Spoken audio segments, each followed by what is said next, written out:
that is a problem because I think that we're going to have to look at a different way of getting some of the people in as instructors, because they can't all probably be those certified teachers, and yet they could be very fluent in their language. So somehow we've got to be able to be flexible or tweak it or do something that we can use the people who have those skills. Right. It was interesting. I saw on the online Michigan State has got a large grant to help with elementary school Chinese. Yes. And that sounds very exciting. Do you know, is that something you guys are looking at reviewing after the reports come back on that? Oh, I'm sure we will be. And actually, there were 3 of our board members that traveled to China last summer. Oh, really? And yes, our president, Kathleen Strauss, Elizabeth Bauer, and Nancy Danhoff went. Okay. Dr. Jeremy Hughes has gone. And so we have a good tie with MSU and that program. And so how does that work then? They were setting up some model programs to review? They were looking at how they do things over there and being shown things. Interesting, while we get, the country has said we aren't doing some of the things as well as maybe China and that, they wish they knew how to be as creative and innovative as our students are. How do you teach that?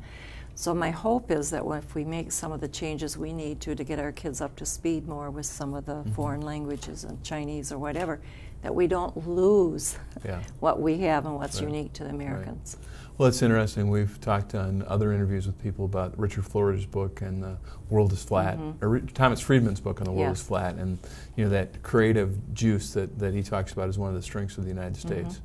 And so let's hope we can work on that. Yeah. Now, do you have any hints? We have a lot of young families watching on parents. Any ideas? You talked a little bit about nurturing. Any insights on what we should be doing for kids? Well, I think it's so important right from the day you bring your baby home from the hospital that you are aware that you're their first teacher and that everything that they're doing is highly critically important for them. We know that 85% of their brain development is from birth to 5. So how critical those early years are. And it's, sitting down reading half hour every day, or when you're putting the shoes and socks on, 1, 2, button my shoe. With the 24-month-old, that's what we've tried to do now. I'm getting tired of the very hungry caterpillar. Because they love certain books. Daddy, read me this. But you'll be surprised, in 6 months you'll go on to a different book. Right, and so that's what we've been. And then my daughter Meredith, who's a 7-year-old, they've just started Chinese in the afternoons. And is she excited about it? It is, and so those are the types of things at that age that you want to try and encourage your kids to be involved with. But I wish we could do foreign languages in elementary, because children are like sponges. They just soak it up so much easier than if they wait till they're high school. And if there were no roadblocks, no financial restraints, I would sure be pushing for about 3rd grade. That makes a lot of sense. Where do you see education? 10 years from now?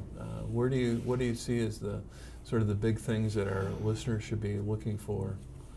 Well, I would just hope very much that we've moved on with the idea that high school is the end of education. I would hope that that the high school graduation requirements have been in long enough, and that we're really seeing that the kids are better in math and better in science, and that more of them are going on with those. I know on the national level they're looking at national testing. Now we have sort of in our state, we have for 8th grade our own test, which is called the MEEP. And then this will be our first year with, is it ACT for the high school. Do you think that gives us a fairly good ability to be tested and have a comparison to other states? I think it will, and and maybe the national test isn't such a bad idea.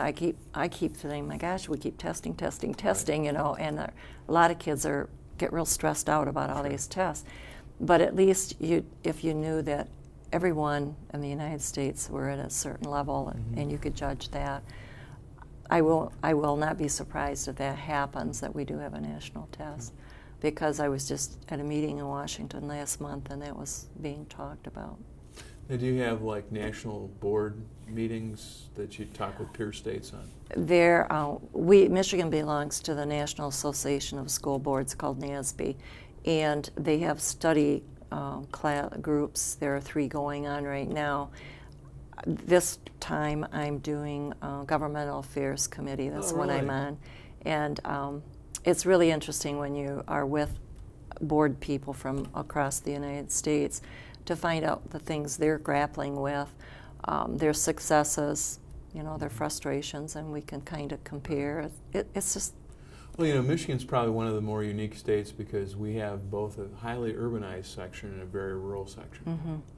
And so that's got to almost, you need to have a couple different sets of goals and objectives because, you know, in our district, the students on Drummond Island or on Beaver Island to get, you know, some of these foreign language classes, that's why, like Senator Thomas and I have worked so hard on the ability to study over the internet. Oh, of course.